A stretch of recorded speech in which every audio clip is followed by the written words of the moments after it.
Sebastián Errázuriz, un compositor chileno, ya no tan joven como antaño, pero de las generaciones de los cuarentones. Ha tenido una carrera extraordinaria, uno de los compositores chilenos que ha logrado poner más de 2 óperas en escenario, cosa hoy en día prácticamente imposible en cualquier parte del mundo. Y Sebastián ha hecho una carrera extraordinaria, sobre todo viniendo de una formación que en Chile es poco tradicional. No hizo su carrera primigenia como compositor ni en la Universidad de Chile, ni en la Universidad Católica, ni en ninguna de las otras universidades que abrieron la carrera posteriormente, sino en el Instituto Profesional Escuela Moderna de Música, que para quienes no saben se vincula más bien con la música popular. Pero Sebastián hizo su carrera en el mundo de lo que llamamos la música de tradición escrita. Buenas noches, Sebastián, muchas gracias por acompañarnos. Buenas noches, Carlos. Bueno, muchas gracias por la invitación. No, de todas maneras, hicimos una lista de personajes prominentes de la historia de la música chilena al principio, cuando preparábamos todo esto y apareciste tú, por supuesto, y eres una persona interesante con quien conversar, con quien compartir lo que has hecho, lo que sabes, tus reflexiones y un poquito también de tu vida. Sebastián, yo te quiero llevar, como siempre hacemos con todos nuestros invitados, al principio de tu vida. Nos gustaría conocer un poco de tu infancia, cómo decides tú eventualmente dedicarte a la música, cómo conoces la música, si es que tu familia es de músicos o no. Me imagino que hay algún momento en que decides voy a ser músico y un momento también donde decides que ibas a ser compositor.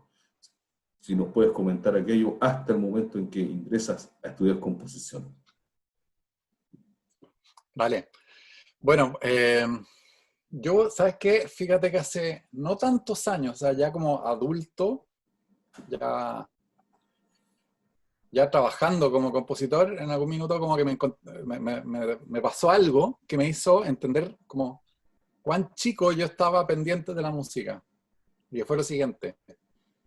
Yo toda la vida he ido a la misma dentista, de una dentista de muchos años, que ha atendido a toda mi familia, incluso a mis tíos. Bueno, y cuando tú vas a su consulta, hay la puerta de entrada a su box, en el fondo, está llena de papelitos pegados, de dibujos de niños.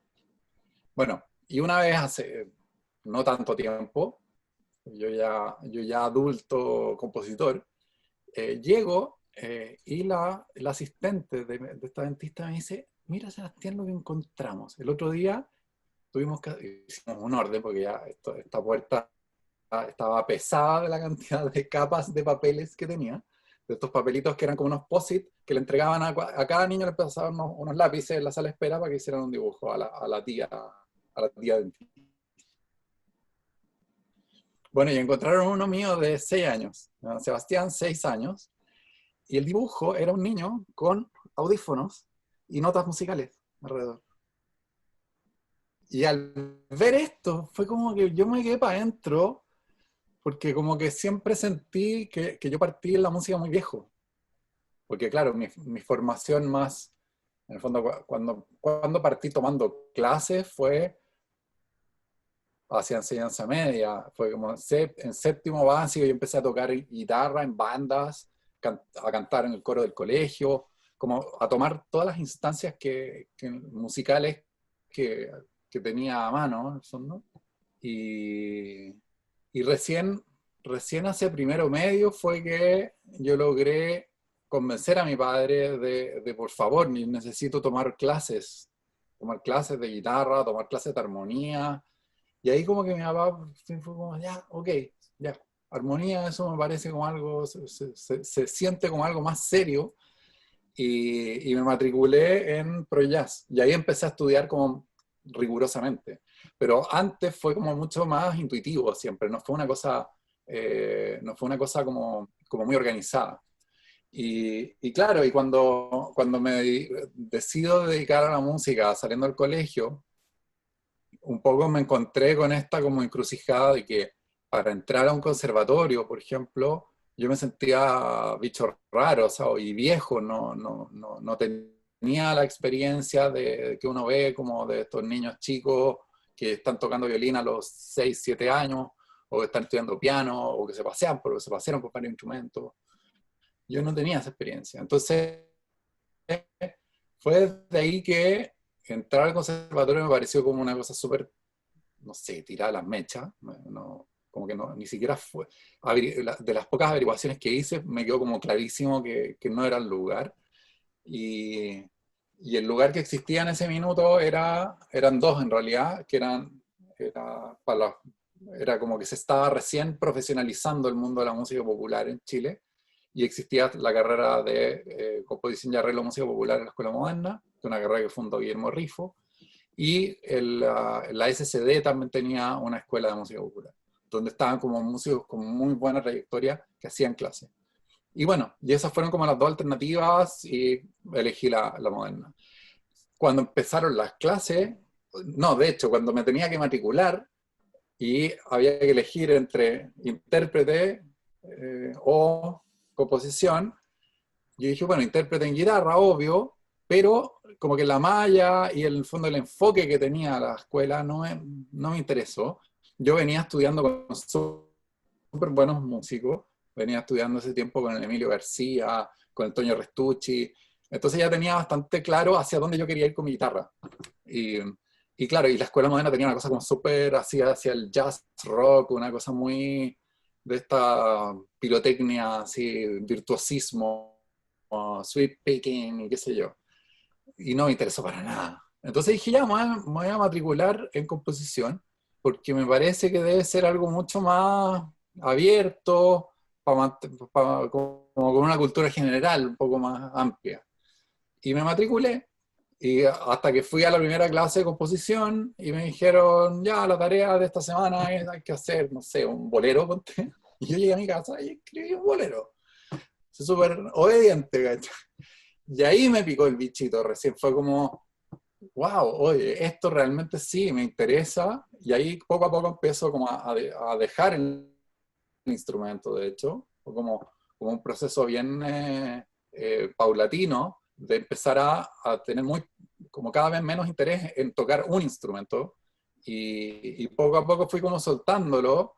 Además, el tiempo que le dedicaba a la composición cada vez era más grande, entonces no tenía menos tiempo para estar con el instrumento, y llegaba a una pega, yo tenía en ese minuto, la pega que siempre mantuve fue con un dúo que teníamos con Ricardo Álvarez, saxofonista. Saxofonista. Claro, y con Ricardo, él tenía siempre tenía pitutos por aquí y por allá, tocábamos en pubs y tocábamos en un montón de lugares. Y me empezó a pasar que, claro, y teníamos un repertorio bien amplio, que era básicamente como andar con el Real Book, y él hacía la lista de los temas, yo atril, 3, 4, vamos, y yo era capaz de acompañar eso. Pero me pasó que en algún minuto llegar a esta pega y fue como, ¿sabes qué? Siento que ya los dedos no me siguen, no puedo seguir como o sea, en el fondo yo ya mentalmente sé cómo tiene que sonar este instrumento, pero físicamente no lo logro, porque no estoy dándole todas las horas que tienes que darle a un instrumento cuando eres instrumentista. Y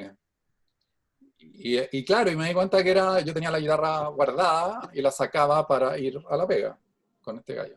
Por lo tanto, no estaba en training. Y ahí fue como que un día dije, ahí Ricardo, estamos, yo dejo la guitarra y agarré todas mis guitarras y las vendí, de hecho.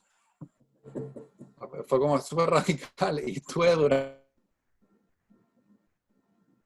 la guitarra en la casa y como no toqué nada, ni en una fogata, nada, como que fue, chao la guitarra. Y después de un buen rato retomé, pero claro, y paralelo a eso también empecé a dirigir, que fue como también una necesidad de, como compositor, empezar a dirigir mis arreglos, qué sé yo, mis composiciones, y llegaba a una sesión de grabación generalmente, y llegaba como con una carpeta y la entregaba, como ya, ok, toquen, y los músicos me quedaban mirando y decían, oye, pero dirígenos.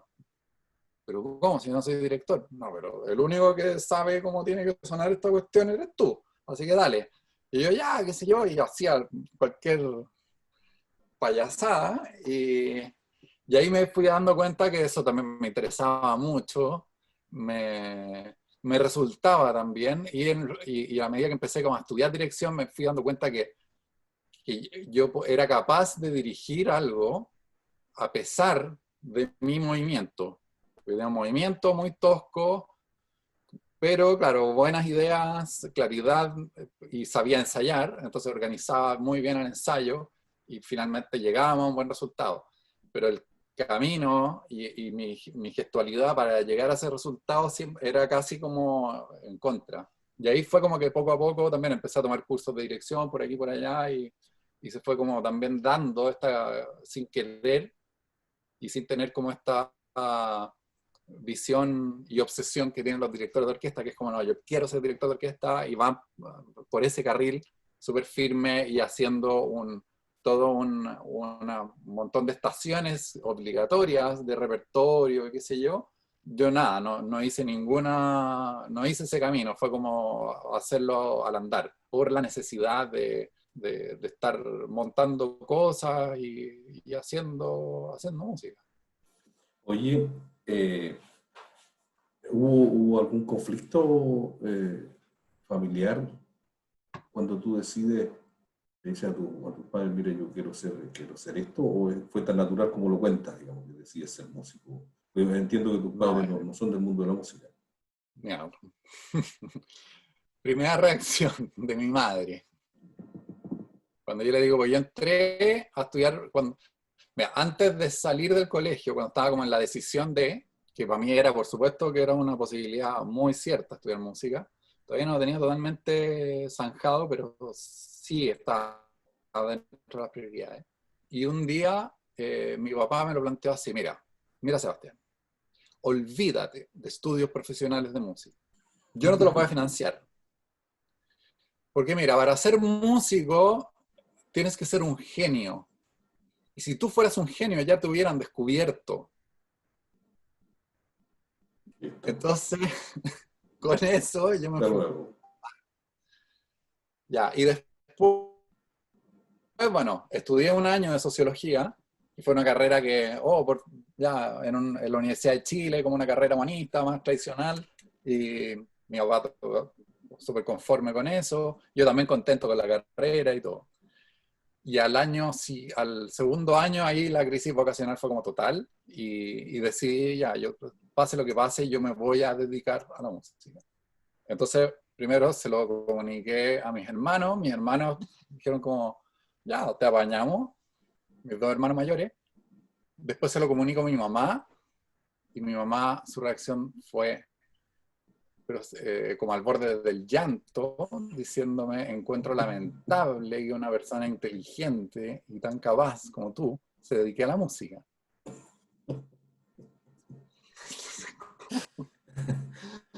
Ayúdame, ayúdame, madre. De la ignorancia total de qué es lo que es esto, de qué se trata esto. Bueno, y de ahí con mi papá fue bastante dramático. Primero me mandó a la cresta.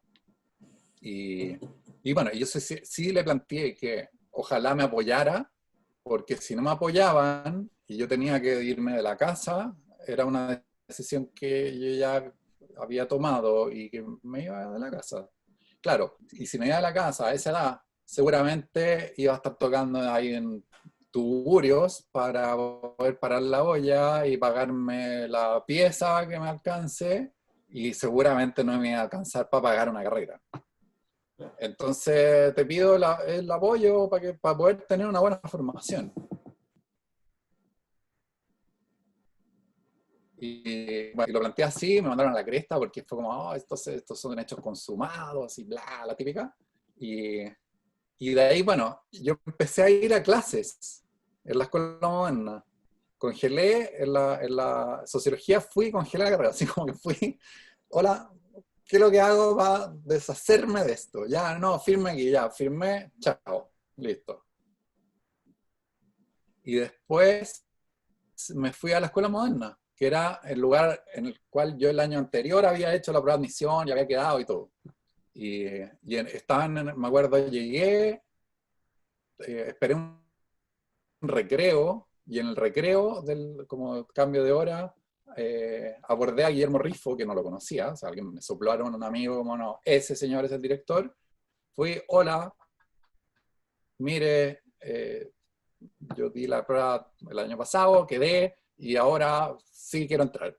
Y me dijo, bueno, se te pasó la micro, admisión el próximo año, esta micro ya partió, ya llevábamos como 2 meses de clase. Entonces me dijo, no, esto no funciona así. Y bueno, y yo le conté toda esta historia, todo este cuento, resumido así. Por favor, ayúdeme. Y bajo mi responsabilidad, yo me voy a poner al día, todo bien. Bueno, finalmente me dijo, ya, esto déjame plantearlo al consejo, que va a ser esta semana.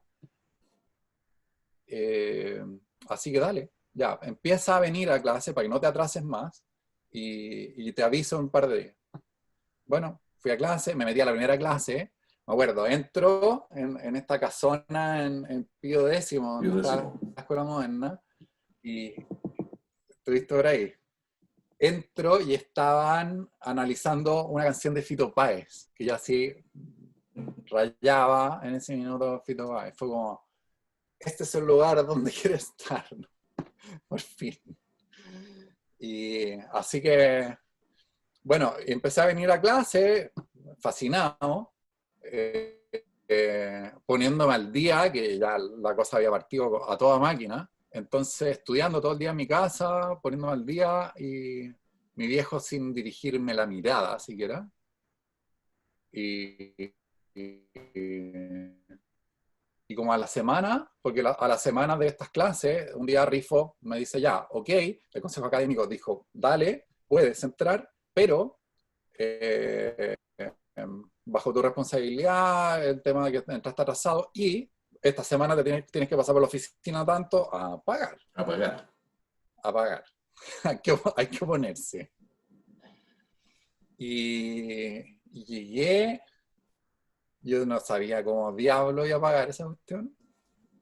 Y la cuestión es que durante esa semana, de repente un día estábamos como en la comida familiar, y de repente mi papá me mira, después de una semana que no me había mirado siquiera, me mira y me dice, mira, yo no quiero un vago en esta casa.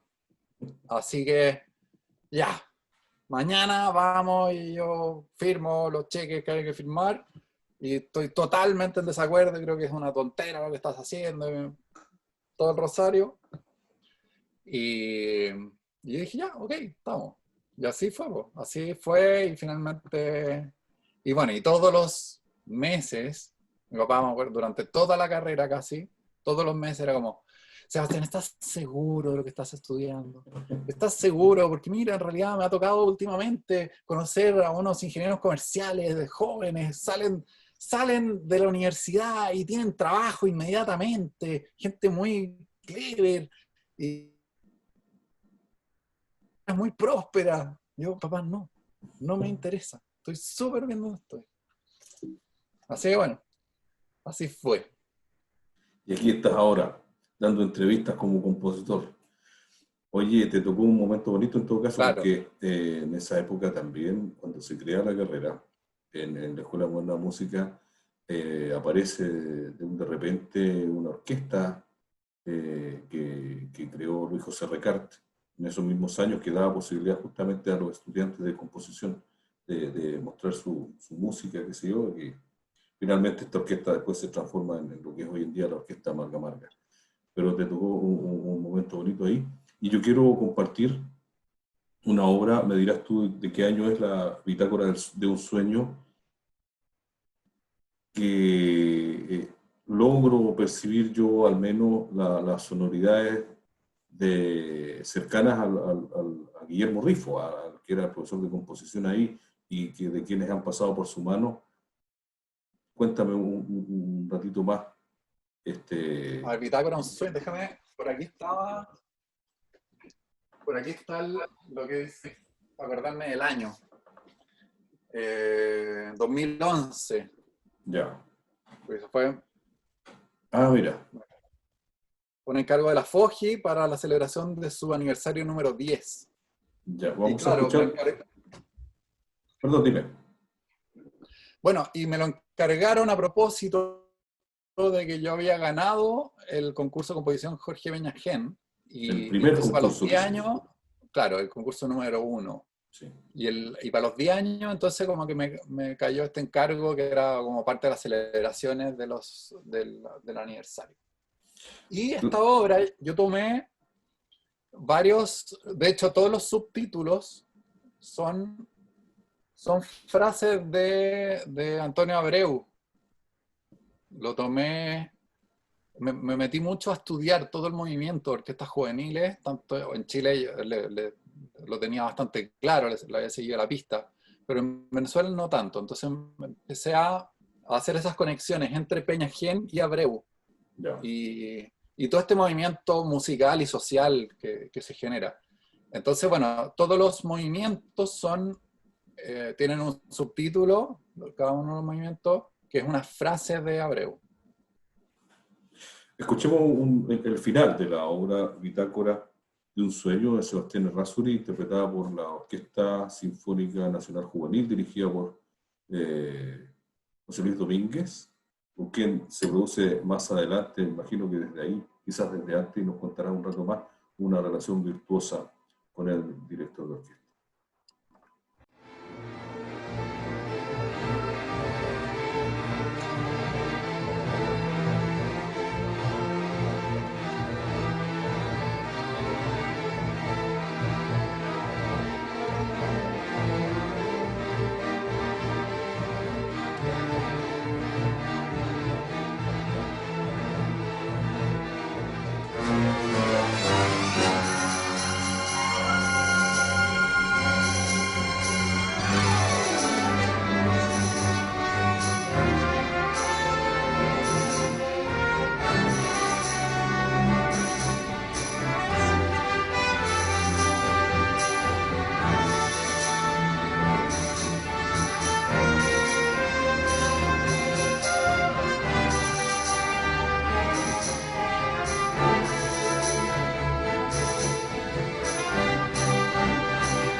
Bitácora de un sueño de Sebastián Errázuriz. Sebastián, hay no una lógica, se me pierde la palabra, algo que te ha pasado a ti, que de alguna manera también me ha pasado a mí, que no somos ninguno de los dos. Nuestra alma mater no es la Universidad de Chile ni la Universidad Católica, ni las otras nuevas universidades que dan música en el mundo de las universidades tradicionales. Sin embargo, tu música es de las más tocadas por las orquestas chilenas. ¿Tienes alguna reflexión al respecto? Porque las orquestas, o sea, las obras, sobre todo orquestales, de los compositores chilenos, son bastante poco programadas, pero tú estás todos los años de alguna manera en las carteleras. ¿Tú tienes algún pensamiento al respecto?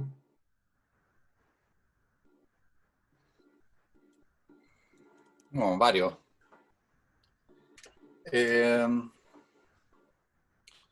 No sé, yo creo que en primer lugar tiene que ver con el buscar una singularidad, buscar una personalidad propia, o sea, el justamente no haber estado bajo este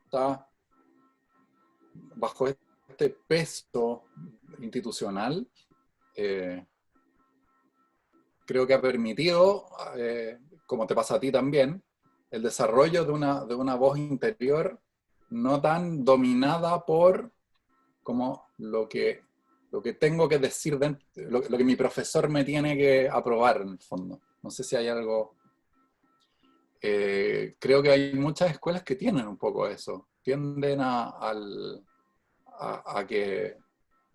transformarse un poco en profesores que pareciera que componen a través de sus estudiantes, sin un cuidado por el proteger esa voz propia, esa identidad y esa personalidad y ese por qué quiero escribir, por qué quiero hacer música. Me llama mucho la atención a veces, como en los festivales de música contemporánea, de repente como que pareciera que son todos como muy parecidos unos con otros. No todos, obviamente, siempre hay una singularidad. Pero fíjate que es divertido porque finalmente por lo menos de mi generación, los más programados, desde un comienzo fuimos como los disidentes de este mainstream. Entonces, sí, yo creo que ahí hay algo que da para una reflexión, no sé, como para Una una conversación tesis más aparte, larga, claro. como una conversación aparte. Es súper interesante. Yo siento que en la composición necesariamente tienes que ser capaz de hacer el ejercicio que, como dicen los budistas, que es como, oye, si te aparece el Buda, mátalo. Tienes que salir por tus propios medios, no solo siguiendo al gurú. Entonces, claro, fíjate que mientras yo estudié en la escuela moderna, siempre me llamó, como me acuerdo, saliendo de la escuela, y cuando empecé a meterme como, en el fondo, me tocó esto yo salí de una escuela de música popular siendo el que se puso doctor.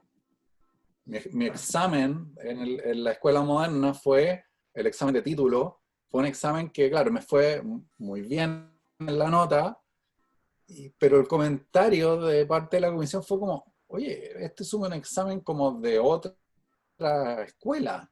Esto parece un examen de un estudiante de la carrera clásica, ¿no? Y ese paquete de obras, ese mismo disco, los mismos libritos de partitura, fue el que yo me llevé como al examen de admisión para entrar a la Universidad de Chile, al magíster El en magíster. composición. Y fíjate que cuando ellos revisaron el material, estaban todos vacas sagradas, todos los gurúes de la Chile, yo nerviosísimo, como, chuta, ¿qué me dirán? Y bueno, y revisaron el material y el comentario fue como, sí, efectivamente usted compone, pero usted es un compositor de música popular. Claro, claro. Y bueno, y ahí cuando empecé también a cachar cómo funcionaba el mundo y la relación profesor-estudiante en la Universidad de Chile, por ejemplo, también me di cuenta y valoré algo que muchas veces a mí me pasaba con Rifo, que era como, oye maestro, estoy escribiendo un cuarteto de cuerda. Ah, ya, qué lindo. Fantástico. Y yo lo traía, súper entusiasmado. Ya, a ver, siéntate al piano, ya, toquémoslo, qué sé yo, y así. Y yo esperaba el comentario y era como, qué lindo. Y ya, yo no vengo, yo no, no vengo acá a que me digan qué lindo, por favor, necesito más. Y entonces, claro, yo me quedé un poco con la sensación siempre de que no tuve esa guía que yo veía en estas escuelas, donde es como súper, casi como de ir nota a nota trabajando. Entonces, de grande, en el fondo, como un poco más maduro, me di cuenta que en realidad eso me había fortalecido mucho. Eso me hizo tener una voz propia, eso me hizo tener una propuesta. Yo no necesitaba agradarle a mi profesor, en el fondo. Era como, yo componía lo que me salía de adentro y lo que yo quería hacer, y ese era el proyecto, y con eso yo avanzaba. Y tenía este profesor como súper permisivo, que era como, ah, ya, sí, ¿vas a hacer eso? Dale, punto. Ahora, sí fue súper relevante y un punto de inflexión importantísimo, y que para mí, yo sí lo considero un maestro, siendo que nunca tuvimos una, comillas, clase de composición, fue mi relación con Juan Orrego Sala. A nosotros nos presentó el maestro Fernando Rosas, y de ahí nosotros intercambiamos direcciones. En ese tiempo todavía no era tan usado el correo electrónico. Y y bueno, yo le pasé un disco el día que nos conocimos, yo le pasé un disco y un librito de partituras mío. Y nunca más supe, durante varios meses, y de repente me llegó una carta, la antigua, escrita, manuscrita. Estimado Sebastián, perdóname que no te haya escrito antes, pero quería realmente un tiempo a tu trabajo. Y bueno, los últimos 2 días me he dedicado a escuchar el disco que me entregaste aquella vez, no sé qué, bla, y empieza una clase. Mira, por ejemplo, en el track 4 de tal obra, mira, debieras poner más atención en el compás 89, porque la línea del bajo tiene un potencial armónico que no lo estás realmente encarando, y bla, bla, bla.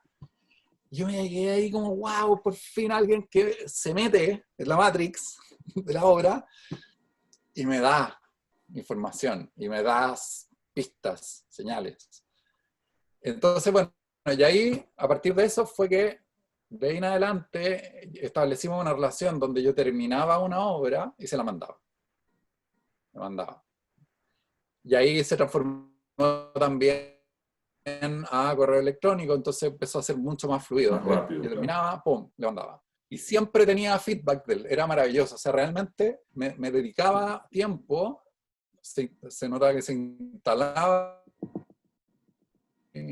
con mi partitura, a analizarla detenidamente, y siempre me mandaban muchos comentarios. Así que para mí ese fue como yo siento que es mi gran guía, así mi maestro, Juan Orrego Sala. Y en uno de sus libros él también lo reconoce, reconoce el episodio de que este alumno a la distancia y que de alguna manera así me influyó. Así, súper bonito. Tú escribiste un libro al respecto, ¿no? No, no, en alguno de sus libros No, no, él pero escribe, tú escribiste un libro. Estoy ¿no? equivocado. Ah, ya, me Ah, traspapelé. Sí, conozco yo recuerdo alguna anécdota, tú me invitaste a almorzar un día a un restaurante japonés con Juan Orrego Sala. Y mira. sí, sí, pero la verdad esa fue la conversación que al parecer todo el mundo tenía con Juan Orrego Sala, estaba su señora también, y de donde hablaban de los calcetines de Stravinsky. Es como Sí, la anécdota que todo el mundo conoce de los calcetines de Stravinsky en un cóctel con Juan Orrego Sala. sí. Oye, Sebastián, te iba a preguntar cortito si me puedes comentar. sobre lo mismo, digamos.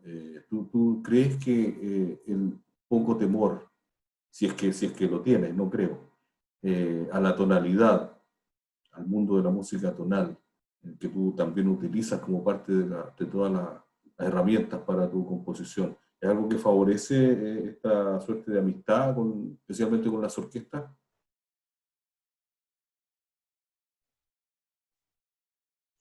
Imagino que sí. Hay algo que tiene que ver con con la ley de gravedad, finalmente. Es muy difícil sostener, o sea, la música totalmente atonal, o sea, a mí me interesa, de hecho, y varias veces me he visto como en la necesidad de cierto pasaje musical o cierta pieza, pensar que sea atonal. Sin embargo, siempre como que lo que es primordial en mi búsqueda, y que creo que también eso se transmite en el entendimiento de la música, lo cual deriva en que un intérprete que lleva 1000 años estudiando y dedicándole mucho tiempo a su instrumento, que tiene una mochila de repertorio puesta, finalmente esa ley de la gravedad, que es las relaciones entre notas, que hay notas que son tónicas y notas que no lo son, así bien en simple, eh, creo que sí te hace sentirte en casa, sí te hace sentirte como en un discurso que es amable y que puede también tener mucha complejidad, y donde hay muchos elementos que puede tener, porque no significa, yo creo que muchas veces la academia ha puesto como la caricatura de que es o haces música altamente compleja, atonal, o haces música ramplona, tonal. O ya, música para, oh, qué linda tu melodía. Pero ¿cómo no haber nada entre medio? Sobre todo en el siglo XXI, donde ya esa como necesidad de tener incorporado un ismo, ¿cierto? Un ser, yo soy de la tribu del serialismo, o soy de la tribu del espectralismo, o soy de la tribu del atonalismo, whatever. Hoy día yo no siento esa necesidad. O sea, yo siento que el compositor del siglo XXI podemos disponer de muchos materiales, de mucha técnica, de muchas posibilidades para poder realmente tomar decisiones en un sentido profundo, de decir, bueno, ¿qué necesita la música que tengo que decir en este minuto? ¿Cuál es la manera de decirlo de una manera eficiente, de una manera transparente, de una manera inteligible?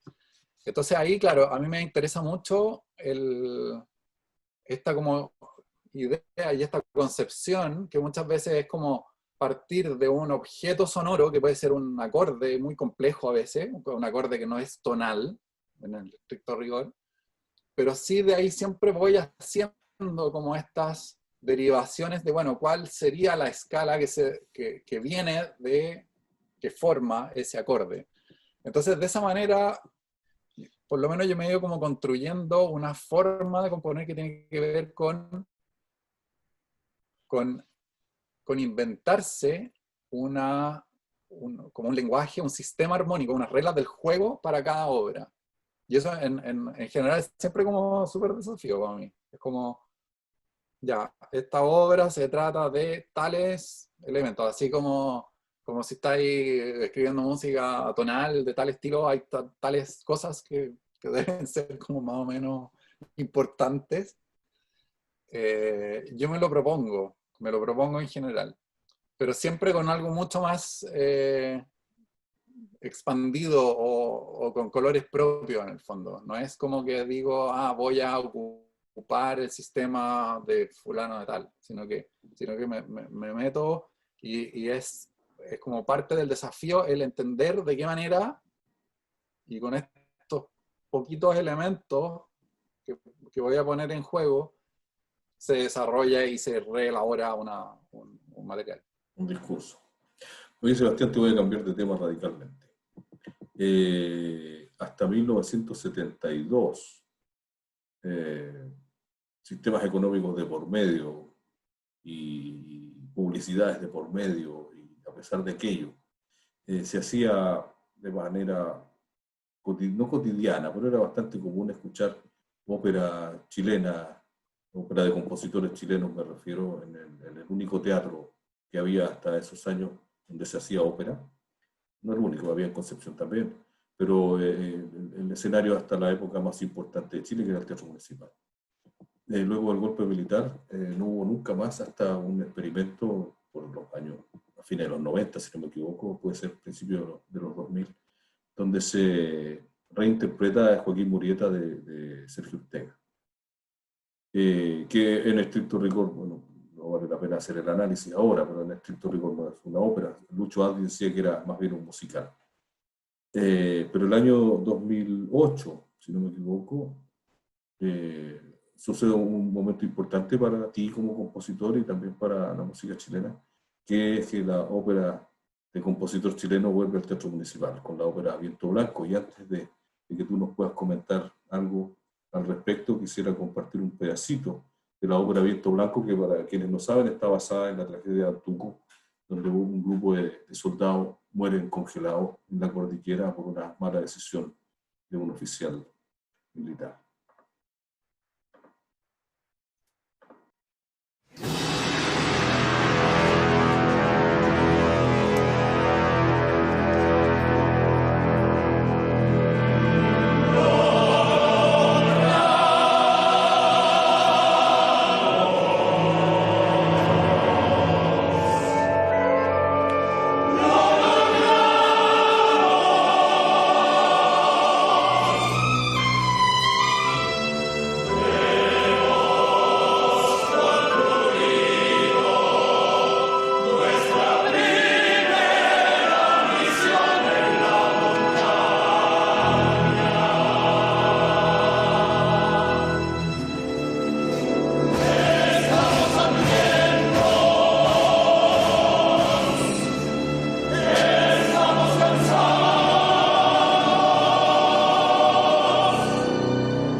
¿Entendido? Afirmativo.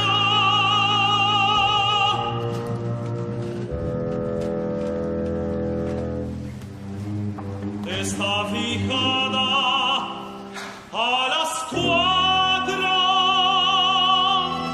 de la mañana. Repita, repita, nada cambio.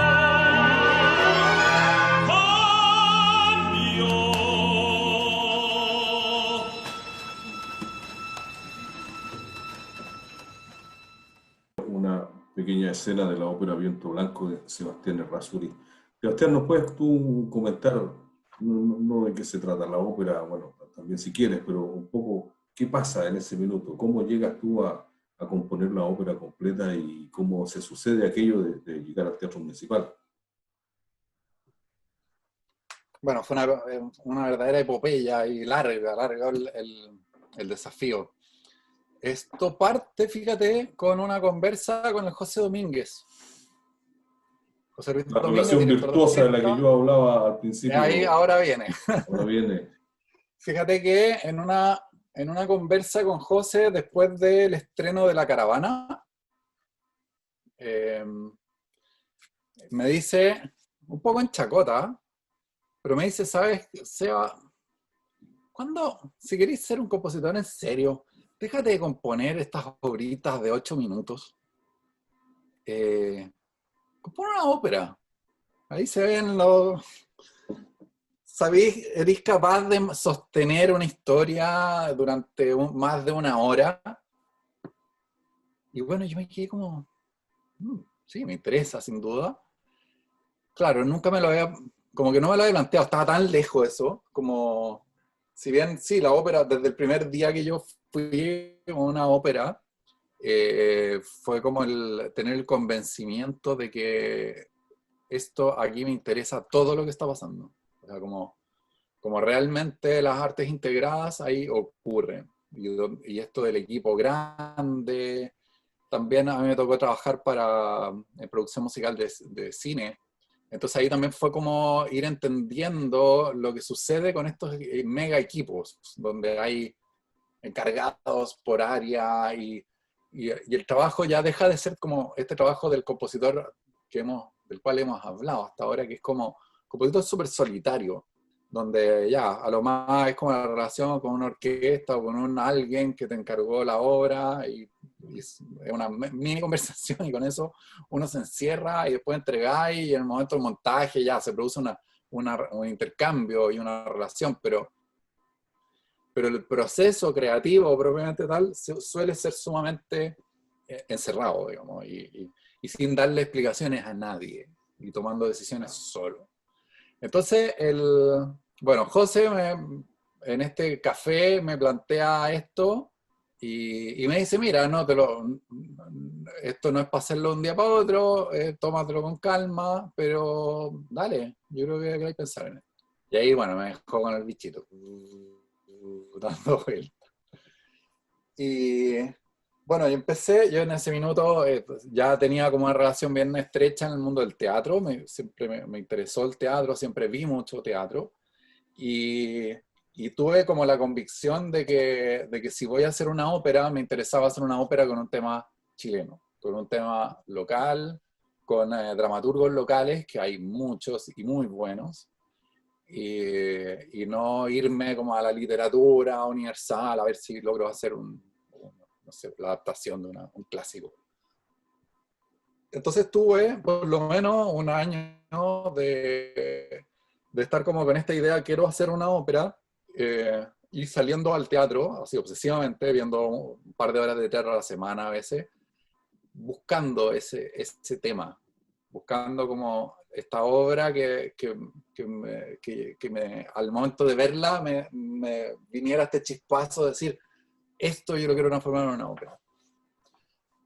Bueno, muchas vueltas con eso y en algún minuto empecé a trabajar para una obra de teatro con Víctor Carrasco, dramaturgo y director de teatro.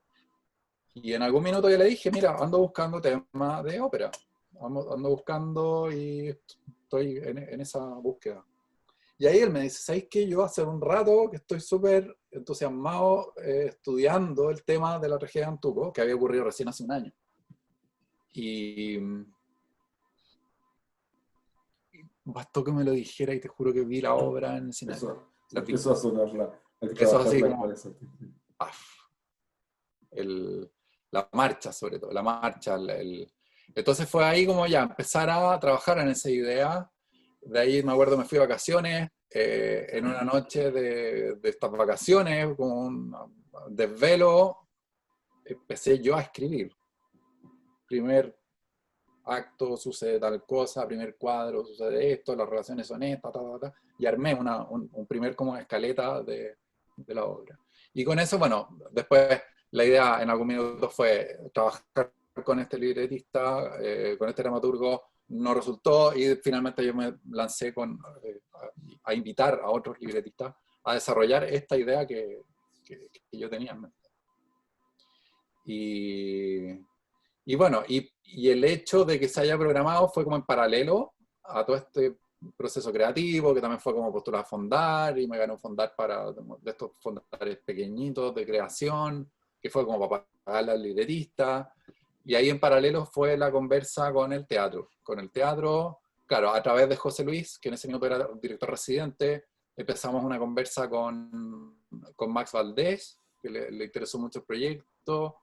De ahí Max Valdés se fue al teatro, entonces quedamos de nuevo en cero, retomamos la conversa con Andrés Rodríguez, y estuvimos un buen rato en un ping-pong de que, oh sí, qué interesante, ya, pero como que nadie iba a cortar el queque y a programar sin haber escuchado.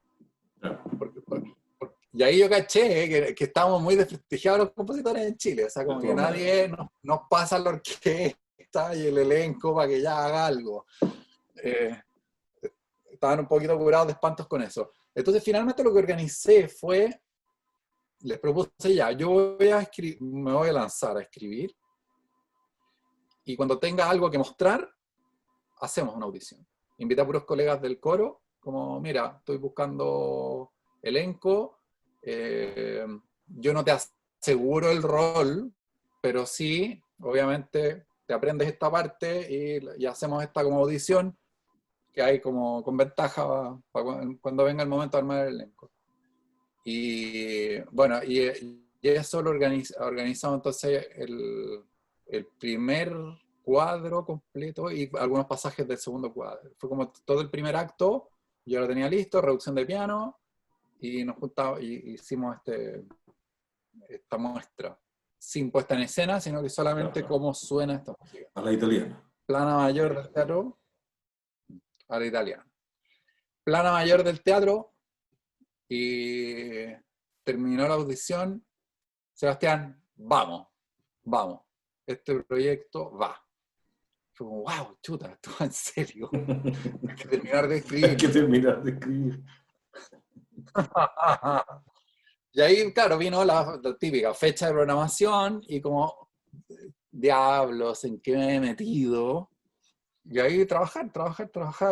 Entre medio se murió mi madre, Recuerdo en pleno proceso. Entonces también es una obra que para mí tiene mucho el estar hablando de la muerte durante más de un año que estuve metido en la composición de esta obra y en el libreto. Y de repente, bueno, mi mamá le vino un cáncer así fulminante y se nos fue en pocos días. Entonces fue como palpar y estar metido en la muerte durante un buen rato. Y en ese sentido, claro, para mí es una obra que sí logró traspasar esa emotividad, digamos, y esa sensación que ver con la pérdida, que tiene que ver con esta cosa como tan irracional también del mundo militar, de cumplir órdenes, porque las órdenes hay que cumplirlas, y toda esa idiotez tan chilense. Y entonces también fue muy interesante como ir metiéndonos, a medida que nos metíamos en la historia de la tragedia de Antuco, fue también como entender que la tragedia de Antuco también era la punta del iceberg de un modelo de obediencia y de una idiosincrasia muy chilena. Y claro, que todo el mundo dice, bueno, pero así son los milicos. Sí, efectivamente así son los milicos, pero ojo, así son los milicos prusianos que vienen de esa línea, que son los milicos chilenos. Porque existen otro tipo de milicos también, que son milicos que son capaces de tomar decisiones, que entienden que hay una tontera, o sea, que hay una manera de planificar, y que es muy distinto cuando uno está planificando en un cómodo escritorio, en el cuartel, pero después cuando sales ahí están están cayendo las bombas o está cayendo una tormenta, hay que hacer un plan B. Y no eso como, no, porque el plan dice que hay que ir para allá.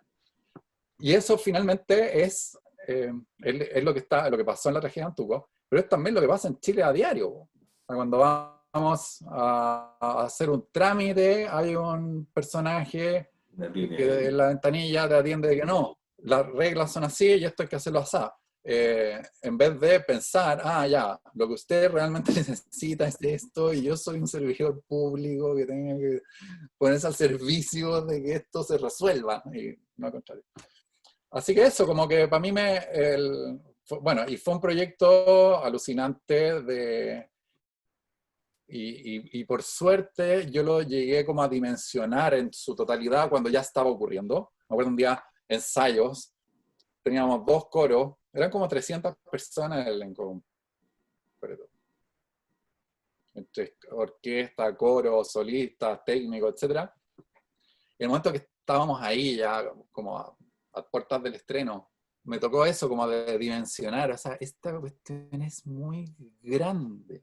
Menos mal que yo no supe antes que iba a ser tan grande, porque si hubiera sabido no me atrevo, no, es como ridículo que uno pueda estar en la mitad de un proceso tan gigantesco y a cargo de tantas cosas.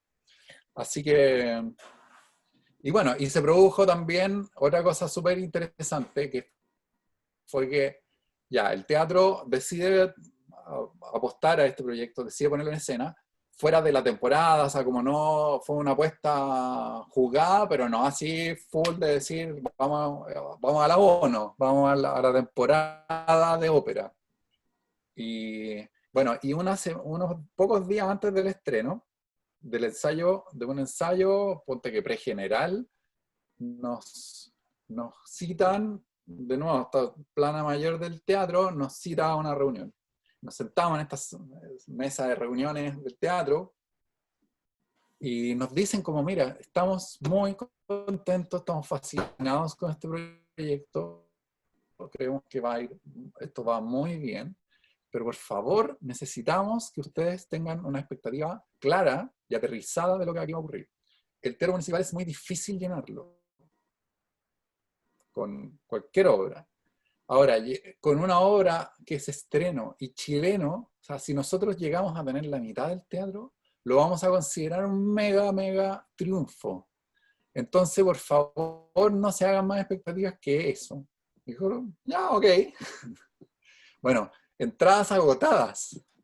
Entonces también fue un aprendizaje enorme para el teatro y para la prensa y para un montón y para el medio, que es como el público responde. La gente sí le interesa esto, sí le interesa ver algo con lo cual tienen que ver, tienen una historia en común, quieren ir a emocionarse, quieren ir, y llegó el público del teatro, llegó el público que no es del teatro municipal, sino que viene del mundo del cine y del teatro, que es como un público mucho más ávido de la cosa chilena. Fue público porque, ¿qué será esto? De la tragedia de Antuco, que estaba súper fresco el tema también. Entonces, y me acuerdo Andrés Pinto del Teatro Municipal me decía como, estoy fascinado de estar acá en el foyer del teatro, en el intermedio, y este no es el público al cual estamos acostumbrados. Entonces se está produciendo esta apertura, llegar a nuevas audiencias, que es como un lema que todo el mundo dice que hace, pero que finalmente no lo bajan a la realidad. Entonces ahí se produjo una cosa súper interesante. Y bueno, estuvimos con entradas agotadas, después, bueno, me gané los Tazores ese año, y de ahí se volvió a montar al año siguiente en el teatro dentro de la cartelera de Santiago a mí. De Santiago a mí, ya. De Santiago a mí. Yo recuerdo, yo no fui a la presentación en vivo, yo la vi por la televisión, porque me olvidaste decir que además de las pocas veces que se ha transmitido ópera en directo, si no me equivoco, por la televisión abierta, fue justamente Viento Blanco. Fue más que un hito. Fue cable. Sí. Y bueno, eso te lleva a ti a componer, si no me equivoco, 2 óperas más. Después, Gloria, que es una historia que tiene que ver con el mundo de la televisión, ¿verdad? Y una ópera infantil, Papelucho. Mm. Y te transforma en el compositor vivo chileno que más óperas ha estrenado en Chile. ¿Qué sientes tú con eso, Sebastián Errázuriz? Luego eso como rankings, así que empiezan a ocurrir. Como si fuéramos tenistas, así como, Claro, el número uno, número número uno. uno de Chile. Bueno, es que a mí el mundo de la ópera me re que te fascina y también como este mundo de hacer una obra, el mundo típico del compositor docto contemporáneo, si le ponemos el nombre, ya apellido, que es como este encierro súper solitario, escribir una obra seguramente de 8 minutos, con mucha suerte 20 minutos, que es como el espacio que nosotros podemos llegar a acceder dentro de una programación de orquesta, y terminar eso, hacer un esfuerzo titánico para resolverlo y tener esa partitura, y después llega y es una semana de ensayo, y chao. Y es que, claro. Y ahí empezar, y ahí agarrar esa partitura, la grabación ojalá, y empezar todo un peregrinaje para ver si algún otro director, algún otro teatro lo programa. Y es una cosa que está como súper afuera de uno, digamos, de las posibilidades. Entonces, claro, ¿qué pasa? Con la ópera se produce, está como a mitad de camino entre el mundo del teatro, que es como que hay un proceso que es colectivo, hay un proceso de ensayo, de incorporar la obra, hay un proceso que tiene que ver con la puesta en escena, después no es una función, sino que es una temporada. Entonces, la obra también tiene la posibilidad de vivir más, y ese proceso también es alucinante, como desde el punto de vista también como del aprendizaje, como creador, digamos, que es como tener todos esos momentos y todo ese proceso de manera colectiva es increíble. O sea, a mí eso me re que te fascina. Entonces también ahí fue como tener la convicción de que ya, yo quiero seguir en esto. ¿Y por qué Gloria y Papelucho? Mira, Gloria surge como la necesidad de hacer otra ópera, pero a una escala Formato más de de cámara. autoproducción, claro. Y de autoproducción, porque ¿qué pasó con Viento Blanco? Si bien nos fue súper bien, y a mí me llamaban de todos lados, y como que fue como, tuve tratamiento como de rockstar durante un buen rato, y después me llamaba gente de repente, o me llegaba un mail así como, hola, somos de la Corporación Cultural de Limache, y nos encantaría tener la obra Viento Blanco acá. Mándanos un presupuesto, por favor. ¿Qué? Wow, Claro. gracias. Es como, pero al mismo tiempo era como, qué ternura, porque esto no va, no depende de mí, primero que nada. O sea, es como que si tú me dices, aunque tengas un presupuesto estrambótico y Farcas diga, yo lo voy a financiar, no escatimen en gastos, No cabe. asumir como entidad así independiente un proyecto así es imposible, porque es como construir escenografía, contratar un coro que sepa hacer ópera, o sea, no, imposible, porque los que saben hacer eso están ocupados en el Superior Estable Intermunicipal de Santiago. Lo mismo en orquesta. Yo puedo agarrar el teléfono y armar una orquesta para hacer Viento Blanco, necesito 80 músicos, ya los llamo, los armo. Asegura un nivel artístico razonable, porque voy a encontrarme con músicos que no son una orquesta, pues voy a tener que armar para la ocasión. Entonces, bueno, siempre finalmente yo tenía que derivar ese tipo de conversaciones en decir, por favor, llamen al teatro municipal, porque ellos son los que pueden programar esto de nuevo y llevarlo como un concepto de extensión o qué sé yo. Y bueno, y eso muy rara vez avanzaba. O sea, de hecho nunca avanzó hacia ningún lado. Entonces me quedé como con la sensación, y también ahí la historia me entregó datos importantes, un compositor que yo admiro mucho, que es Benjamin Britten, de la tierra donde tú estás ahora. Y Britten, después de Peter Grimes, que es su primera ópera, que fue una gran ópera, decide con su pareja, que es Peter Pierce, y su grupito de amigos, dicen, hagamos una compañía independiente, hay poca plata, y podamos hacer esto en teatros regionales, no necesitemos un tremendo foso y la tremenda parafernalia que se necesita para hacer una ópera. Entonces, al ver ese caso y entender que me estaba pasando exactamente lo mismo, fue como, ya, eso es lo que yo quiero, y lo que siempre aspiré también es como, me encantaría tener como una pequeña compañía de teatro musical y poder empujar ese carro. Y eso tiene que ser con un presupuesto acotado y tiene que ser con un grupo súper acotado de gente. Y ahí el primer desafío era como, bueno, ¿cómo puedo armar una orquesta que sea como el mínimo común múltiplo de una orquesta? O sea, voy a hacer lo mínimo, que se escuche, que tener toda la paleta orquestal, que se escuche como que dé la sensación de que es una orquesta, pero con el mínimo de gente. Y así fue, con esa pregunta fue que llegué a conformar el ensamble música actual. De 11 músicos, y desde ahí en el fondo se construye esta sonoridad como de orquesta de cámara, pero son todos solistas. Y bueno, ya eran 5 solistas y 4 como actores, bailarines que eran encargados de muchas cosas. Al revés del mundo de la ópera, que es como que cada persona se encarga de un asunto y nadie puede mascar chicle y caminar al mismo tiempo, imposible, se tropieza inmediatamente. Y así fue que finalmente nos logramos ganar, estuvimos 3 años postulando al Fondar, y a la tercera fue la vencida y nos ganamos Fondar más grandote, y fuimos en coproducción con el GAM, y gracias a eso fue que hicimos una temporada de Gloria. Y te voy a cambiar el tema. La experiencia, trabajé con Magister.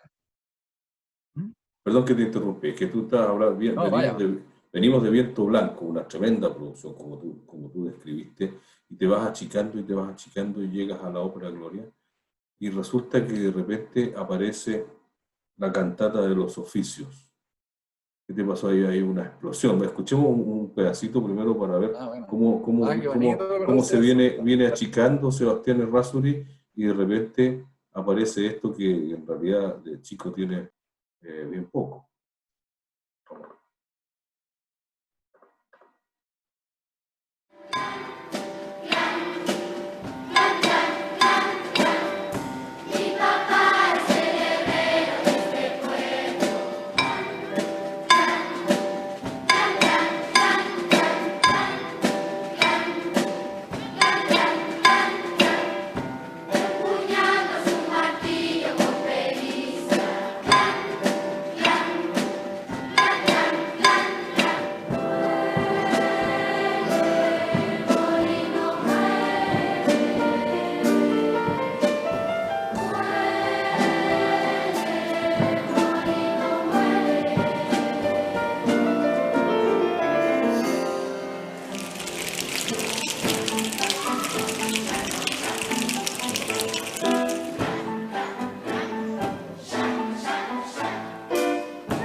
acto Midley, ¿verdad? De la cantata de los oficios del año 2018, donde se te acaba toda esta lógica de ir achicándose y aparece un coro de 300 niños.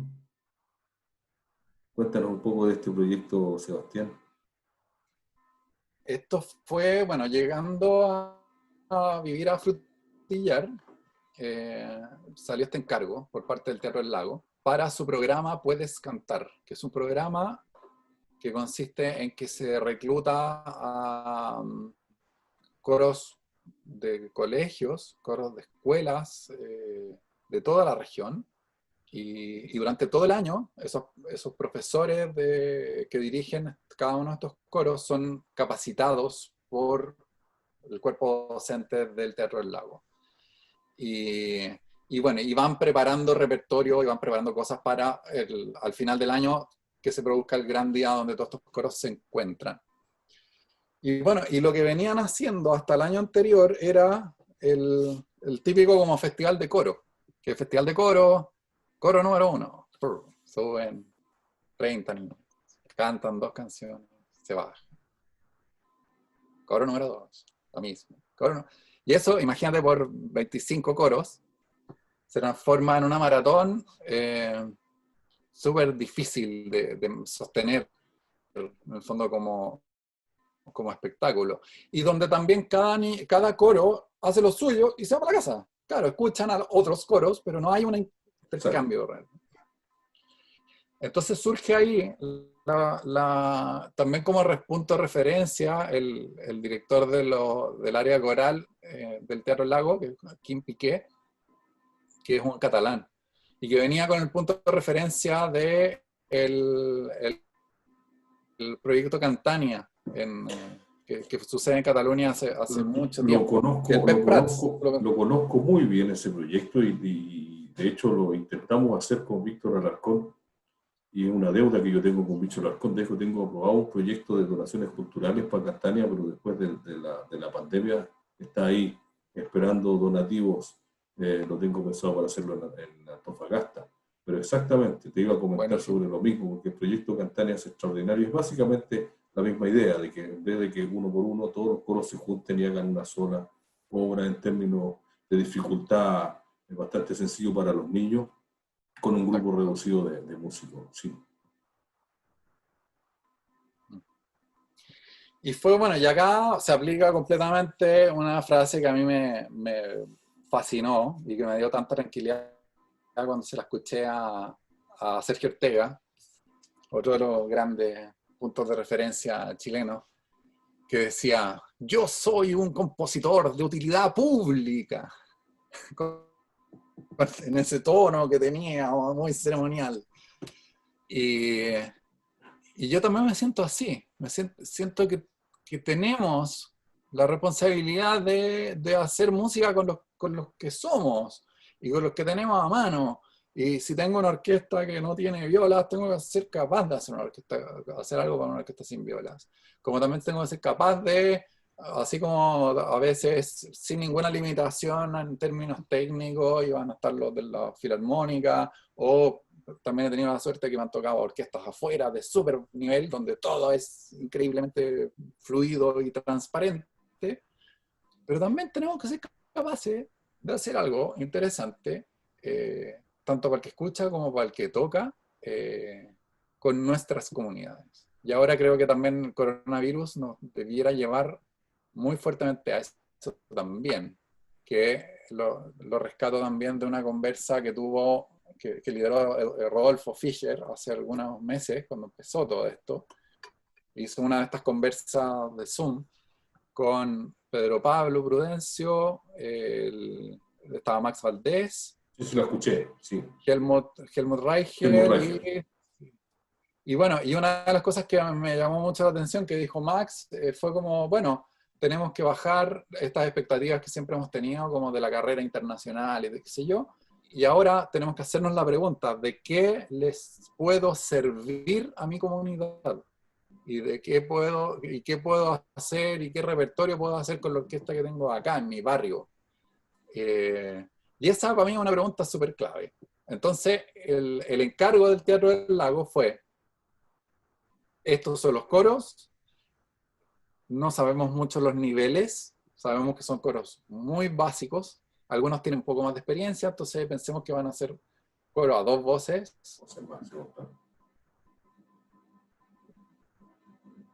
La partitura es una partitura coro a 2 voces, donde yo agregué una tercera voz, que es para coros de ruidos.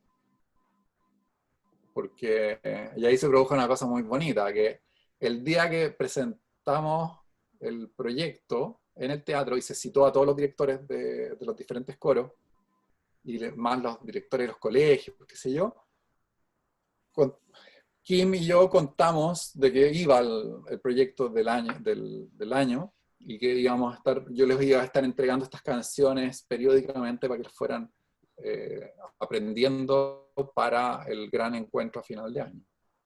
Bueno, y al final de todo esto se me acerca una directora, una mujer de Osorno, me dice, mira, yo estoy a cargo de un coro que no tiene ninguna posibilidad de ser parte de esto. Mi gente, yo trabajo con un coro de gente con discapacidades mentales súper variadas y no veo cómo yo podría abordar este proyecto, porque ellos rara vez son capaces de entonar, por ahí los logro hacer cantar algo muy conocido, algo que es muy familiar para ellos. Entonces, así que ella fue como a despedirse, como muchas gracias por la invitación, pero nosotros no podemos participar. Y yo le dije, no, un momento, ustedes van a participar. Yo no sé cómo, no te puedo decir en este minuto, así a primera, cómo, pero ustedes me están dejando un desafío y yo tengo que ser capaz de hacer que ustedes participen. Y ahí surgió que del coro a 2 voces iguales, o coro de niños, incorporé este coro de ruidos y onomatopeyas, que son hacer sonidos de imitar una vaca, hacer un sonido, la onomatopeya de cómo ordeña una vaca, y todo eso está puesto en la partitura. Entonces, si ellos lograban seguir los ritmos, ya era un logro súper importante. Y lo que pasó fue que el primer día que tuvimos un ensayo como pre-general, no eran todos los coros que se iban a juntar, pero los de las comunas más cercanas lograron venir. Bueno, y vinieron estos muchachos y fue increíble. Quedamos todos helados con el nivel de compromiso y el nivel, y después, bueno, del estreno, me acuerdo, nos llegó un mail súper agradecido de esta misma directora diciendo como, ustedes no saben como lo que hemos logrado con estas personas. O sea, estas personas han sido discriminadas toda su vida por sus mismas familias, por sus vecinos, por todo el mundo. Y ahora, por primera vez en su vida, se subieron a un escenario y se sintieron parte de algo. Y además haciéndolo bien, haciendo exactamente lo que tenían que hacer. Entonces, ante eso, es como... Extraordinario, Sebastián. Es de las cosas más emocionantes, ¿no? De las cosas más emocionantes que te pueden pasar. Entonces, ese tipo de proyectos, claro, a mí me fascina, que es como poder hacer ese traje a la medida de esos chicos. Por ejemplo, fuimos, la primera visita a terreno, fuimos, como toda esta delegación de profesores de la Escuela de las Artes del Teatro del Lago, fuimos a Chiloé, a Chao. Estábamos trabajando con la Corporación Educacional de Quinchao, que funciona, el centro de operaciones es Achao, pero es un centro de operaciones y de ahí está Isla, que es subisla de la isla grande de Chiloé, tiene otros un montón de subislitas, y cada una de esas islitas tiene una escuela, muchas veces son escuelas unidocentes. Entonces partimos en lancha a hacer las paradas de 2 horas en cada lugar para ver cómo iban estos niños preparando estas canciones. Bueno, llegamos, primera parada. Profesor, ¿cómo les fue con la grabación y la partitura que le mandamos? No, no, es que no he tenido tiempo, y estamos preparando el Día del Niño, y después tengo que preparar el Día de la Marmota, y después tengo que, como siempre los profesores de música están preparando el día de algo. Bueno, ya nadie se sabía nada. Y en las 3 primeras escuelas que pasamos, pasó lo mismo. Y bueno, logramos trabajar ese ratito con cada uno de estos coros. Los niños, nos dimos cuenta que la limitación no está en los niños, está en los adultos. Los niños, así, agarraron las canciones, en 40 minutos los teníamos cantando. Entonces ahí llegamos de vuelta al hotel que funcionó como centro de operaciones, en Achao. Todos los profes súper desanimados, así como fracasaremos, nadie se sabe nada, la fecha se viene encima, son 10 canciones y todavía van en la 1, y todavía no se sabe en la 1. Y ahí yo dije, flexibilización, plan B, el tema es que, porque también conversando con los profesores me di cuenta que se sentían muy inseguros con una partitura. No lean partitura. Entonces, ya, esto es tradición oral. Ok, los que somos ahora aquí, yo toco la guitarra, nos grabamos con mi celular, tú canté la primera voz, tú canté la segunda, listo. Y hicimos, así, versión fogata, hicimos la grabación de las primeras canciones que ya estaban listas, para dejárselas. Y fue como, cambio de metodología, aquí vamos a hacer que cada niño al final tenga en algún teléfono, el teléfono que haya en su casa, va a tener este MP3 sonando. Y vamos a tener a la gente aprendiéndose las cuestiones de oreja, que es cómo se enseña la música en cualquier parte del planeta. Y no esta cuestión de que es como leyendo puntitos.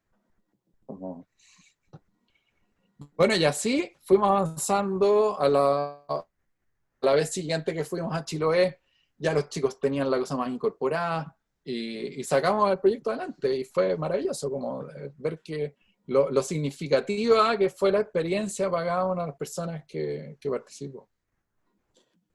Hay un par de comentarios aquí en el chat, Sebastián, justamente hablando de lo que no hay, a propósito de lo que estás contando tú, de incorporar las variables que se meten en una obra como la que estás describiendo, donde hay lo que hay y lo que no hay que inventarlo. Y aquí alguien dice hay que componer obras para coros femeninos sin contraltos. Porque en Chile no tenemos muchos contraltos. Francia Carolina comenta aquello, mujer del mundo coral. Y también dice, ya insisto, el canto coral puede cambiar el mundo. Lo que hiciste con esa cantata es extraordinario, es maravilloso. Y la pasión que pones al describirnos en todo el proceso aquello es realmente un regalo para mí, al menos, escuchar tu relato. Sebastián, te quiero cambiar radicalmente de tema. Vale. Quiero ir un poquito a la persona, a Sebastián Errázuriz como persona y preguntarte si es que tú tienes alguna obra musical del repertorio universal favorita.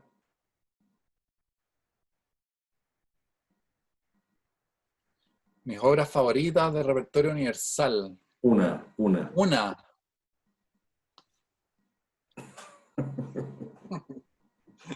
No se puede hacer eso. Es la pregunta. Yo tengo el libreto aquí anotado y dice obra favorita de Sebastián Errázuriz. Obra favorita, no sé, la que se me vino a la cabeza así es La Consagración de la Primavera. Como la obra que más me voló la cabeza. Y además que fue como toda esa emoción de comprar la partitura, tener la partitura original en un viaje, y llegar así como ya, ahora por fin voy a descubrir el misterio de La Consagración de la Primavera, que una obra que me rayaba, y empezar a ver la partitura y decir, no sé dónde estamos, así como que ni siquiera poder seguirla, ¿cachai? La primera vez dando bote, no sabía si íbamos en la página 5 o en la 150, o sea, como... Y ahí como empezar a meterse, y bueno, yo una obra que cada vez, la otra vez el mismo Rodolfo hizo unas clases, como un análisis, y fue como, qué alucinante, es una obra inagotable para meterse a estudiar diferentes temas. Ha aparecido más de alguna vez en estas conversaciones con músicos, la consagración ¿Sí? de la primavera. Sí, sí, sí. Oye, ¿y tienes alguna obra musical del repertorio universal que no te guste para nada? Que tú puedas decir, esa obra en realidad no la quiero escuchar nunca más o algo así.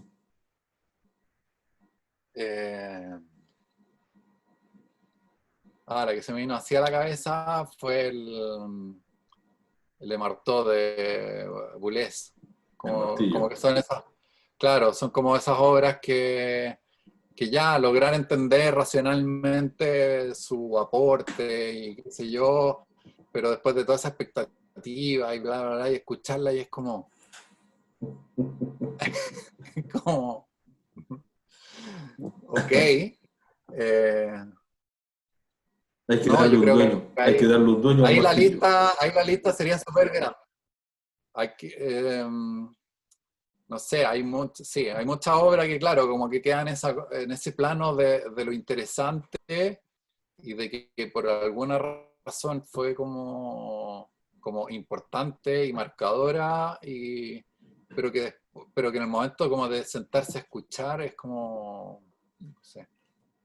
Ah, otra obra que me voló la cabeza es Turangalila. Oliver Messiaen. Turangalila.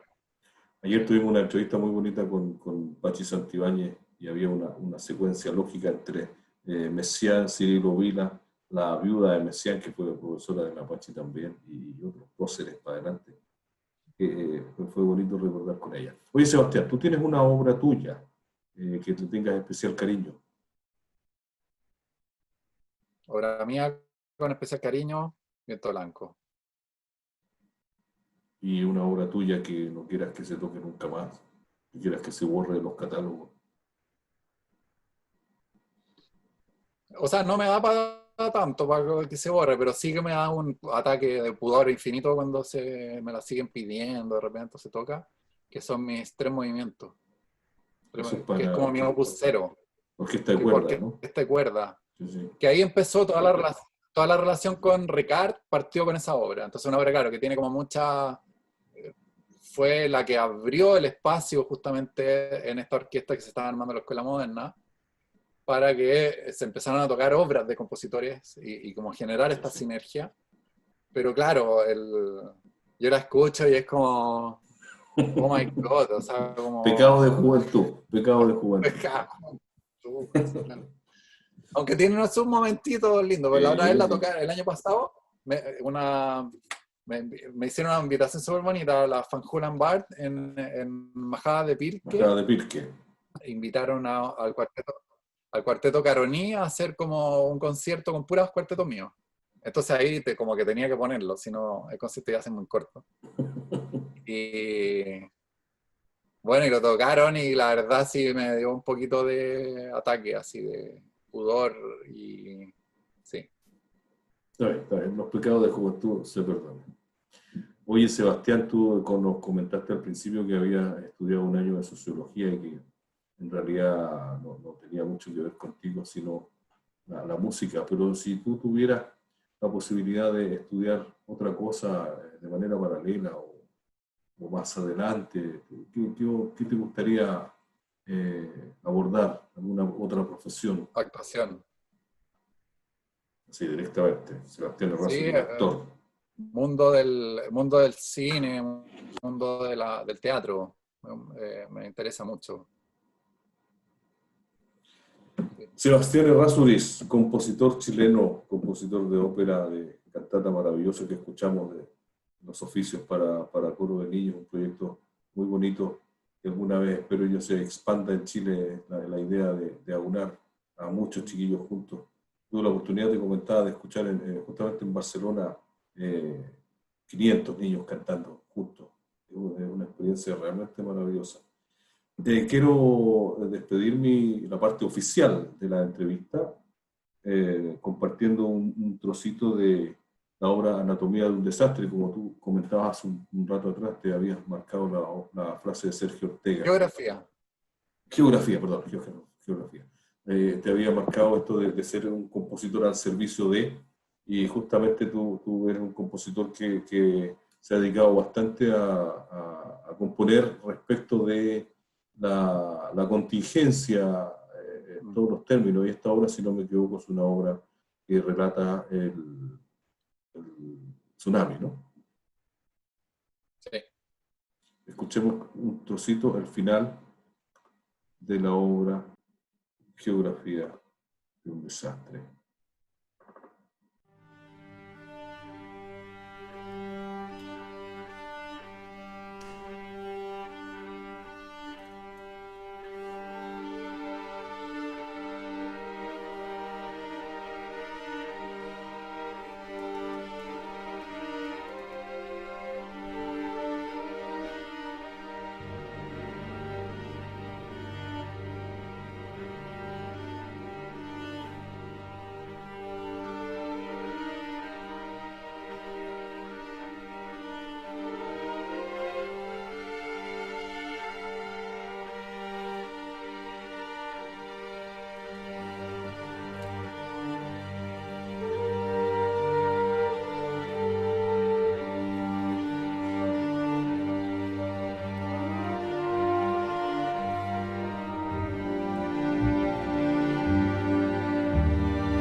Sebastián Errázuriz, yo te quiero agradecer haber aceptado la invitación para conversar con nosotros.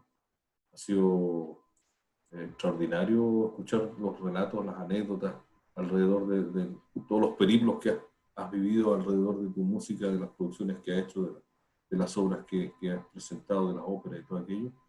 Agradecer también, bueno, tu música, por supuesto, y los detalles personales y las tras bambalinas que has compartido con nosotros.